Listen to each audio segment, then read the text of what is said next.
দিরাইশাল্লা হিন্দু মুসলমানের বসবাস, দিরাইশাল্লা সকল ধর্ম মতের বসবাস, দিরাইশাল্লা ভাটি অঞ্চল হাওরের বসবাস।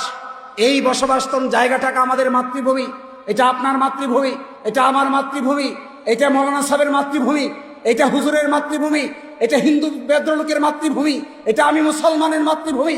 আমরা এই মাতৃভূমির অংশীদার, এই মাতৃভূমির জনগণ আমরা। এই জনগণেই বাংলাদেশে আমাদের কাছে দল মতের চাইতেও দিরাইশাল্লাই সবচাইতে বেশি গুরুত্বপূর্ণ। আমি সংকীর্ণ দলাদলিতে কখনোই ভালোবাসি না। কেন বাসি না এটা বলেই আমার বক্তব্য শেষ করে দিব। আমি মনে করি আমরা যারা রাজনীতির সঙ্গে জড়িত আছি এই সংখ্যা খুবই কম, কিন্তু দিরাইশাল্লায় লক্ষ লক্ষ মানুষ আছে। তাদের সকলের কল্যাণ করতে না পারলে, শুধু আমার একা কল্যাণ যদি আমি করতে চাই, এটা কোনোদিন জনগণের কল্যাণ হবে না।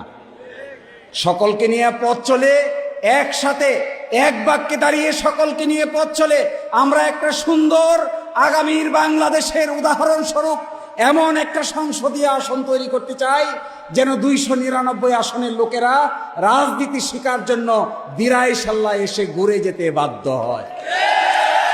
এই কাজ করার জন্য আপনারা আমাকে সাহায্য করবেন, সকলে আমাদেরকে সহযোগিতা করবেন। আপনাদের